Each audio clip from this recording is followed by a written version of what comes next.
안녕하십니까. 생방송 충북 오늘은 금요일 아침에 인사드립니다. 네, 요즘 한낮에 햇볕 아래 있으면요 몸에 금방 열이 오릅니다. 네. 한여름 더위까지는 아니지만 여름은 여름인데요.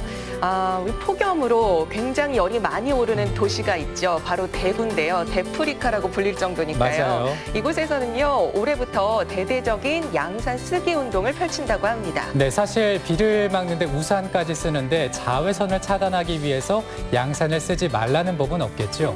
양산을 쓰게 되면요 온도가 7도가 내려가고요. 그리고 체감 온도는 10도까지 떨어진다고 합니다. 그렇다면은 어떤 양산을 고르는 게 좋을까요? 일단 자외선을 차단할 수 있는 코팅이 되어 있는지 한번 확인을 해보시는 게 좋고요. 그리고 이제 좀 색깔을 살펴보셔야 하는데 안쪽은 검은색이 좋고요. 바깥쪽은 흰색이나 밝은 색이 좋다고 하니까 이런 걸 꼼꼼히 한번 챙겨보시기 바랍니다. 네, 이렇게 충북 오늘은을 시청하시면요 건강한 여름나기 비법이 보입니다. 자, 첫 번째 소식 전해드릴게요. 시사매거진 오늘 시작합니다. 네, 여러분은 여러분의 학창 시절을 어떻게 추억하고 계십니까? 사실 뭐 학교나 집 근처에서 친구들과 열심히 뛰어놀던 그런 추억 한 번쯤은 있으실 텐데요. 근데 현재 우리 충북의 청소년들은 이런 추억이 아니라 중독으로 인해서 빨간불이 켜지고야 말았다고 합니다. 네, 중독이라고 하니까 뭐 스마트폰 중독인지 게임 중독인지 의아하시죠? 네. 그런데 무려 도박 중독이라고 합니다. 이 청소년과 도박이라는 게 사실 쉽게 연상이 되지는 않는데요. 그렇습니다. 그 진상을 시사매거진 오늘에서 짚어봤습니다. 지난달 말 청와대 국민청원 게시판에 충북 지역 한 고등학생이 올린 글입니다. 같은 반 친구들로부터 지속적인 폭행과 금품갈취를 당했고 이로 인해 결과적으로 아버지가 자살했다는 내용입니다. 여기서 특별히 주목할 부분은 금품갈취 수단으로 불법 인터넷 도박이 이용됐다는 점입니다. 학교 기숙사에서 인터넷 불법 도박 토토를 강요했으며 돈을 조금이라도 따면 통장을 확인해 빼앗아 갔고 이르면 무차별적인 폭행을 가했다는 내용입니다. 심지어는 수학여행 때 필요한 옷을 산다고 돈을 빼앗아 갔고 무려 2년여 동안 불법 도박을 강요했다는 것입니다.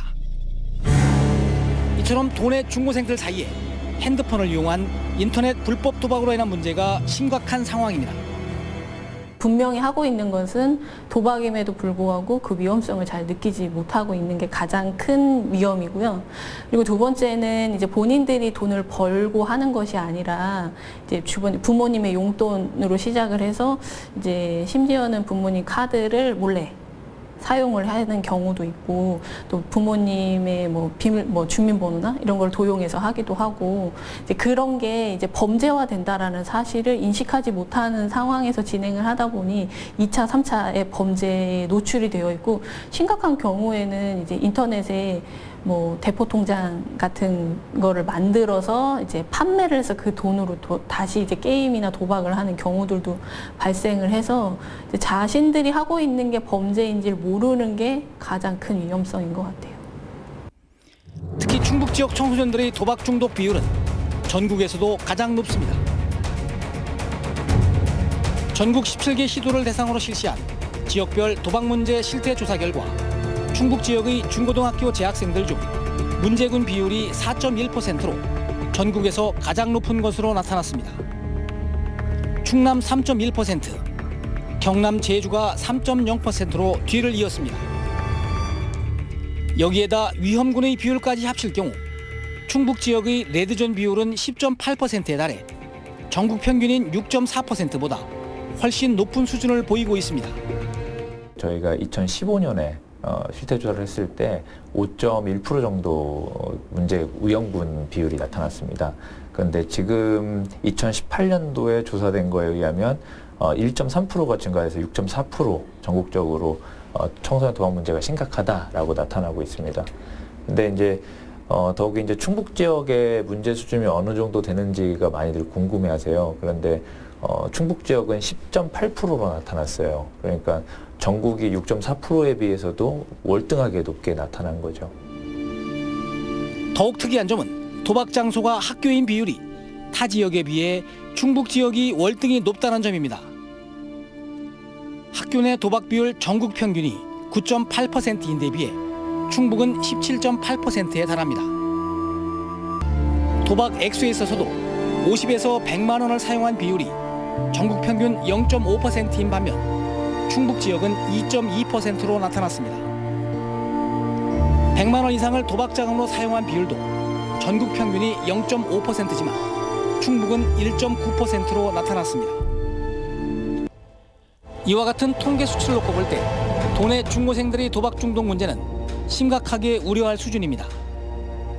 그렇다면 실제 학생들의 상황은 과연 어느 정도일까? 학생들 사이에서 은밀하게 이루어지고 있는 도박 실태를 알아보기 위해 도내 고등학교에 재학 중인 학생들을 직접 만나봤습니다. 도내 한 전문계고 고등학교에 다니는 김군은 주로 불법 스포츠 토토를 하는데 그중 축구에 주로 베팅을 하고 있습니다. 실시간 스포츠 게임도 있는데 뭐 이제 요즘 축구를 많이 하잖아요. 이제 아시아랭킹 이런 거 하니까 거기다 이제 뭐 어디 쪽이 이긴다 이게 걸고서 이게 돈을 걸면서 그렇게 하는 거예요. 네. 축구, 야구, 농구, 배구, 하키 뭐 별의별 그런 거 합니다. 사람들이. 일주일에 보통 몇십만 원이 왔다 갔다 하고 100만 원이 넘어가는 경우도 있다는 것입니다. 걸 때는 한 10단위 이상으로 먼저 하고 이제 받을 때는 100단위 정도, 네, 뭐 50단위, 100단위 그렇게 하는 것 같아요. 한 일주일 단위로 그렇게 하는 것 같아요. 제가 볼 때. 막 몇십만 원 단위도 받고 몇백 단위도 받고 그러니까 보통 그냥 몇십 단위로 대충 받는 것 같아요. 제가 보기에. 학교 친구들 간에 인터넷 도박 게임을 하기 위해 돈을 빌려주는 경우도 허다하다는 것입니다. 미성년자이기 때문에 대출이 힘들다 보니 대부분의 도박 자금을 친구나 선배들에게 빌린다는 주장입니다. 빌린 돈을 갚지 못할 경우 집에 있는 물건에 손을 대기도 하는 상황입니다. 별로 못 갚잖아요. 걔네 집 찾아와서 이제 팔만한 물건을 찾아요. 팔만한 물건을 찾고 그 값을 깎아주고 만약 그런 게 없다 그러면 몸으로 때우는 거죠. 다 애들 스타일이 그렇잖아요. 다 몸으로 때우는 거예요. 그렇다면 이처럼 중고생들 사이에 불법 도박이 확산되는 이유는 무엇이고 또 우리 충북 지역의 도박 중독이 이처럼 심각한 이유는 무엇일까? 우선 가장 중요한 이유는 인터넷상의 도박 사이트들이 완벽하게 차단되지 않기 때문입니다. 특히 이들 사이트들이 불법이다 보니 성인 인증이나 기타 필요한 절차를 거치지 않고 무차별적으로 청소년들에게 확산되는 것입니다. 인터넷상의 도박 사이트들이 굉장히 좀 많이 있고 저희도 열심히 단속을 하고 있는데 이런 도박 사이트들의 경우에는 이제 청소년들도 똑같이 청소년들에 대한 그 차단 이런 정책이 당연히 적용이 안 되고 있어서 학생들도 똑같이 도박을 할 수 있다는 문제점이 좀 가장 큰 문제점입니다. 그리고 대부분 학생들이 이제 또래 집단이다 보니까 친구들 한두 명이 이제 도박을 하게 되면 그걸 좀 따라하는 그런 문제들이 좀 더 심각하다고 볼 수 있고요. 성인들도 뭐 수사를 하다 보면 되게 이 같은 그룹들, 같은 회사 직원들끼리 같이 이제 같은 사이트에서 같이 도박을 하는 경우가 많이 있는데 이런 문제들도 이제 청소년에 있어서도 똑같이 나타나는 형상인 것 같습니다. 그렇다면 전국이 다 비슷한 상황일 텐데 유독 충북 지역이 이처럼 중고생들의 도박 문제가 심각한 이유는 무엇일까? 우선 가장 큰 이유는 그동안 학교에서 예방교육 등 전반적인 관리가 부족했다는 지적입니다. 나름대로 학교에서 이런 지금 최근에는 그런 문제들을 알아보고 그걸 해결하기 위해서 지금 뭐 지자체에서 조례도 만들어서 예방교육을 실시하고 있고 최근에 이제 그런 관리를 하기 위한 노력들이 지금 기울여지고 있는데 그전엔 사실 미흡했던 거는 부정할 수 없을 것 같습니다. 그래서 앞으로 더 많이 노력해야 할 지점인 거죠. 이처럼 그동안 제도화되지 못해 다소 부족했던 학교에서의 인터넷 도박 중독 예방과 대책 마련을 위한 조례가 제정됐습니다. 이번 조례 제정으로 인터넷 도박 중독 예방을 위한 교육이 체계적으로 이루어질 것으로 예상되고 있습니다. 관련 위원회가 설치되고 실태 조사를 통해 여러 가지 제도적 기반이 만들어집니다. 네, 일단 교육감의 책무가 담겨 있고요. 그다음에 3년마다 한 번씩 기본 계획을 세워서 도박 문제에 관한 예방 교육을 할 수 있게 됐고요.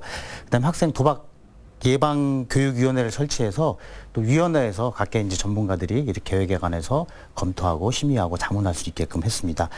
그다음에 실태조사도 또 할 수 있게끔 돼 있고요. 학생들의 예방 교육을 1년 이상 학생 교육 과정에 포함시켜서 할 수 있도록 되어 있고 또 다양한 여러 가지 제도 지원 기반이 마련되어 있습니다.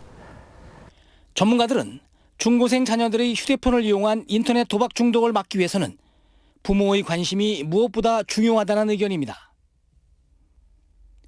자녀가 게임 도박에 빠진 사실을 알게 되면 그 사실을 객관적으로 빨리 인정하고 적극적인 치료를 해야 한다는 것입니다. 그리고 게임 도박에 빠진 자녀에게 제대로 된 교육과 지도를 하기 위해서는 부모부터 바로 서야 된다는 것입니다.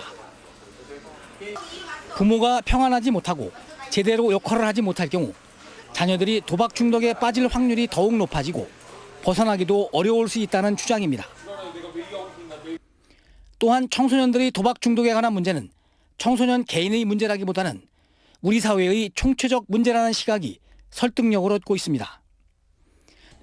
따라서 지금이라도 불법 도박 문제의 위험성을 인식하고 힘을 모아 적극적으로 대처해야 할 때라는 것입니다. 저는 우리 사회의 총체적인 문제라고 보거든요. 청소년 개인의 문제만이 아닙니다. 어떻게 보면은 불법 도박을 하는 청소년이 피해자일 수 있습니다. 스마트폰을 이렇게 무책임하게 이렇게 가지고 있도록 하는 그런 문제라든지 또 불법 사이트를 차단하지 못한 문제라든지 그리고 학교나 가정에서 불법 도박에 대한 경각심을 주지 않고 위험성을 알려주지 않고 그냥 방치한 것도 문제라고 봅니다. 그래서 지금이라도 우리 사회에서 불법 도박 문제가 심각함을 알고 힘을 모아서 적극적으로 대처해야 될 때라고 생각됩니다.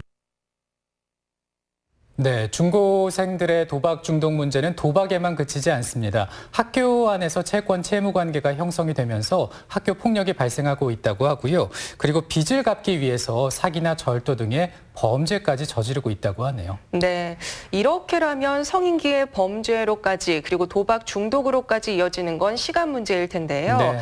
보다 효과적으로 예방하기 위해서는 기관이나 또 몇몇 학교에서만 진행할 것이 아니라 우리 가정에서 그리고 네. 지역사회 전체가 함께 노력을 해야 할 것입니다. 그야말로 함께의 노력이 절실한 때입니다.